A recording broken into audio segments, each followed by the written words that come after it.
What's up, everybody? Welcome to Bios3 Raw TV. We got another study, and you know, I don't put a whole lot of clout in studies, but some of you wingnut motherfuckers, I don't even know why you watch the channel because you're such fucking big wingnuts, but you watch and you love to fucking go, Jerry, science, you can't fuck with science. Even if it's weird science, you can't fuck with science. Science knows all. Science is the shit. Okay, science is the shit, so you got to study. Study done by doctors. Study done by medicine people. Study done by scientists in lab coats with stethoscopes. So the study was effects of low versus high load resistance training. Now, what they wanted to find out basically was if you're doing, what was the rep scheme? 3 sets of 25 to 30 repetitions to failure was the high load. And the low load was 3 sets of 8 to 12 repetitions to failure. Now, just let me state, okay? I'd never seen this study before. I just found this study. It's on bodyrecomposition.com, okay? Effects of low versus high load resistance. If you guys want to find it, I'm not fucking gonna, you can find it. Don't be fucking lazy. But 3 sets of 8 to 12. Doesn't that sound like the way that I train? 8 to 12 to failure? Huh, interesting. I'm not a scientist, nor am I a fucking doctor, but I figured this shit out a long time ago. So they're figuring it out now and putting it to the test. So they had 18 subjects. So they said they had 4 personal reasons and 1 in each group due to minor injuries. So basically, of some interest, the increases in muscle thickness were more or less identical between the groups, 5.3% versus 8.6% for biceps. Now, the high load group outperformed the low load group for bench press, 1 rep max, gaining 6.5% versus 2.0%, which is interesting because the strength went up. In terms of muscular endurance, only the low load group improved by 16.6%. So basically what they found by the end of this is a conclusion. Make no mistake, this is an interesting and well-controlled study clearly showing that the same amount of growth can be generated without using heavy loads. But let's look at this in real-world terms. Because despite what is claimed, the amazing new ebooks that appear are based on this, low-load training is far less efficient and effective for generating muscle growth. Now here's the thing. How many people do you know are going to fucking train 35 reps to failure? 35 reps to failure is beyond the pain zone, and it is a lot of fucking reps, okay? All coming shit. So basically it says, with the high load, it says you do 3 times the work at about 10 times the pain level for the same amount of the end result of growth. And you don't look macho fooling around with light weights and know that you're getting attention in the gym is the key to greatness. So what they found was all these guys that are doing these drop sets and these fucking high rep sets and these 100 rep sets and all this shit, you're doing more work than is necessary, okay? And you're going through more pain than is necessary than if you did 8 to 12 reps to failure. Now, this is just what they did with like regular, they did the bench press, the curl, they did, you know, the regular exercises.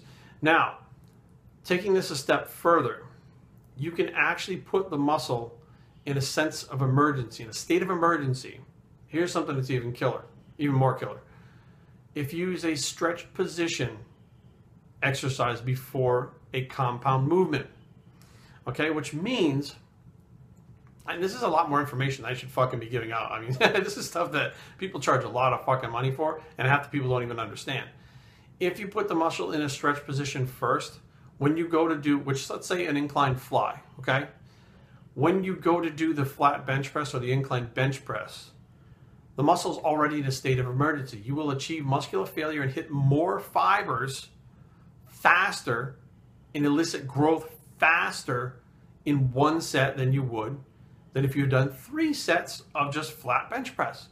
So there's also, they don't really look into, they just look at these regular, like, let's just go do bench presses, and that's what the study's based on. What they don't take into account is there's some advanced motherfuckers out there, me, that know how to do things that will actually change how the exercises work and how the muscle fibers are fired and how muscle growth takes place. Now, the one thing I do agree with is the high reps are in the big beyond belief, serious growth rate, big beyond belief. There is a section, I think it's level 2 training, that is, I believe it's like 25 rep or 50 rep, 35 rep, 35 to 50 rep squats, okay? And 35 to 50 rep bench presses and 35 to 50 rep curls. And there's these huge amounts of volume inside these sets. And some of them are like 2 sets, 5 sets. I mean, there's a lot of reps being done inside that, which is a hyper-acceleration phase before you drop back into a hyper-adaptation phase where you cut back on the volume and the intensity. Now, it does stimulate growth. However, can you forever stimulate growth doing just 25 to 35 reps? No.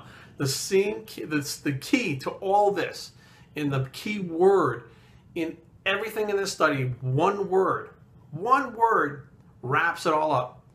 They did 8 to 12 reps, and they did 25 to 35 reps to failure. That is the fucking key word. So essentially, it doesn't really matter what rep range you're failing at. If you can get to fucking 35 reps and fucking fight through the pain barrier, go balls out, go nuts. But 8 to 12 reps, you can stimulate most of the muscle fibers, put it in an emergency state, stimulate growth, stimulate your metabolism at the same time in 8 to 12 reps, which, you know, you're still going to use a pretty much heavy weight. And as you progress using a progressive overload, heavier weight within that rep range, you're going to grow faster with less workload. You only want to do as much work as you have to. You don't want to have to be in the gym for 5 hours a day. If you can be in the gym for 35 minutes a day and get the same results as a 5-hour workout, the 5-hour workout is not efficient. And that's, to me, I'm about efficiency. I don't want to be in the fucking gym 5 hours a day. I did that shit when I was younger. When I was younger, I'd go in the gym and do the fucking Arnold Schwarzenegger workout. I'd do fucking 4 hours in the gym, train every fucking body part, get as much pump as I could, and fucking leave the gym feeling like $1 million. Fucking 40 years old now, okay? These fucking 3, 4, 5-hour marathon workouts are fucking done. Efficiency is what I'm after, and this study goes to prove efficiency means failure. Biohistorytraining@gmail.com. Leave comments down below, but don't fight. www.biohistorytraining.com is a blog. It's the efficiency bicep, and we're out.